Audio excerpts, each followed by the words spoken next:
And welcome back to DeFi Crypto, where we got the best levels in the game. Comment below if you're part of the SHIB army. Let's go. Definitely subscribe. Let's get this channel to 100 subscribers.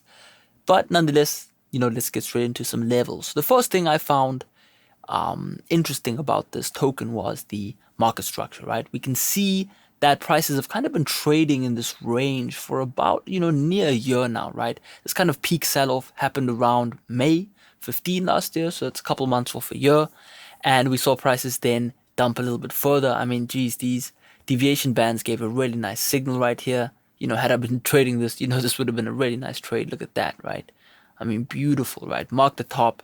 And, since then, this is kind of the buying climax. Prices have kind of just been selling off. We saw a little bit of a rally right here. I'm sure Bitcoin pumped in. But, we've seen prices kind of stabilize at this kind of lower level. Now, to me, that's good because it means that if we are not breaking this lower range right here, we can expect a bullish move. So what would I be looking for? Well, some sort of double bottom, some sort of bullish structure. As you can see, our TDI index is showing us a kind of nice bullish move, right? Even though prices went down over there, you can see a little bit of a lower low. Oh, my bad.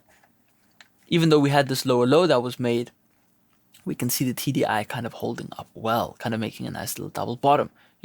Does that mean price is going to pump? Well, you can see if you did buy in this range, you're up a nice 8% right now, right? But that's not good enough, right? We can expect way higher prices. I mean, simply holding up to the mean would give you around 15%.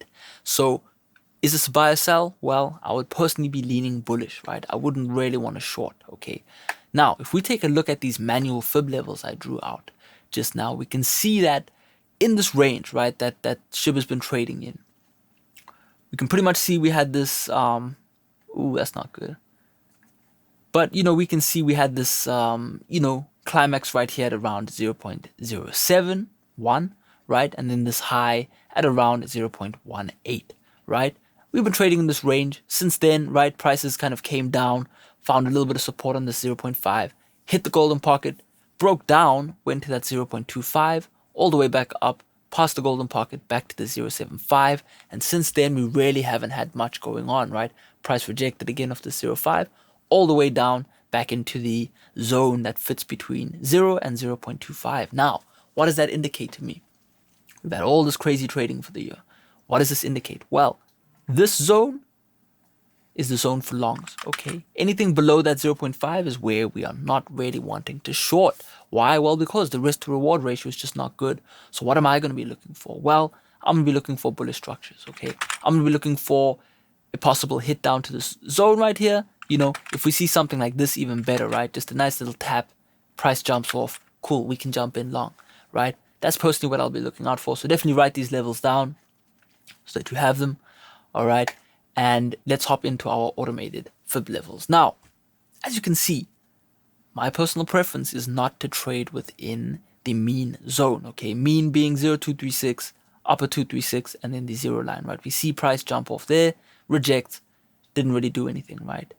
I'm personally not interested in taking a trade. The risk to reward ratio is just not good enough for me. So where am I looking for longs? Well, I'll be looking for longs around the 0.02 area, right? Does that coincide with the previous low?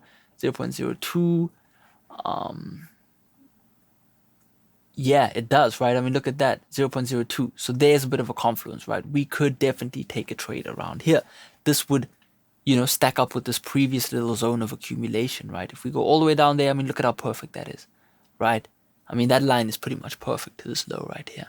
So it'll be very interesting to see if prices reach here. I am super long, right? I'm definitely going to be buying. There'll be a, in my opinion, generational bottom right here for SHIB, right? Maybe you get a nice 20%, 30%, 40%, 50%, who knows, right? To me personally, it'll be a good zone to buy. Now, where would I be selling on the way up? Well, again, it depends on how strong the market is, right? We need to see what Bitcoin's doing. We need to see what the S&P is doing, see how the US economy is doing, right? Because that's really where that buying power, that fuel is going to come from. But if we are doing a quick little swing trade, right? If we saw a structure like this, look at that. Golden pocket hit, rejects, right? Goes even higher, rejects, right? I would personally be looking for a zone like this. So 0.101 would be a good take profit, right? Another take profit would be 0.11 or almost 0.12, right? Would be a good take profit as well. But again, I'm looking for lower, so personally, I'm not interested in buying right now. So that's kind of my monthly overview for SHIB. If we take a look at the weekly overview, I mean, look at this really nice market structure, right? Pretty much going up, a bit too parabolic for me, right?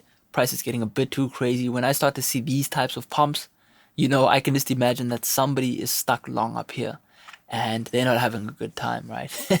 So be very careful in, buying up at the top range, right? Anything above the upper mean, I would be avoidant of, unless you really want to take scalp trades, unless you're looking to hold a trade for less than a day. No reason to be holding on, right? So, what am I looking for then? Well, if we get up to this zone right here, let me just make this bigger right here. There we go, right? If we get to around 0.09, I could look for a short, right? Are there any confluences there? Well, we got a zone of liquidity right there. That has been tapped before, so it doesn't exist anymore. But, anywhere around here, there's a little bit of a zone that could offer some resistance, right? All the way up here. I'm sure a lot of trapped liquidity, spot buying, people wanting to get rid of trades, that could help to create a short trade for the zone. I'd want to see something like this, support, right? Prices go up, right? Then we could take a short somewhere there. So, that's kind of what I'm looking for. Really not too much going on. It was a really nice bullish week. If you took trades, good for you. But right now we are seeing a little bit of resistance on this 200 EMA. That's the reason I keep these EMAs on the chart. 5200 and the 800 are like magnets, right? You want to be looking out for those zones. I mean, look at that. Price taps. Everyone is offside. Most people don't even have these EMAs on the chart, but it's just so easy to analyze the market, and you can see these structures become bearish, right? When you've got these EMAs on your chart, right? Reaches for the 200, rejects, I can take shorts, right? Even if it's below the mean for the week, right? You can kind of see that market trending downwards, right? So, we are seeing the market trend upwards. I wouldn't short yet. I want to watch and see what happens. From a day trader standpoint, let's kind of take a look at what's going on. As you can see, we had a buying climax right here. Golden pocket was absolutely smashed. We saw it form a little bit of support right here. Boom. Prices went a little bit higher. In my opinion, these are going to be a lot of people who are stuck offside. Are people shorting? I don't know. I'd have to go look at coin analyze. But again, look at that resistance, right? I don't know if this would be the end. I would personally be looking for something like this, all the way up to a zone over here. The 168 or 618 would be a really nice zone to short. 0.09 again popping up. So that's kind of where I would be looking for short. So you can mark that level out. But yeah, it should be a good year for SHIB. Should be a good year for crypto, or at least the first quarter, and then we can kind of assess, what the market may bring us for the rest of the year. But hopefully you enjoyed this video. If you learned something, definitely subscribe, comment below. If you are hodling SHIB, if you are shorting SHIB, let me know. I'll check you out.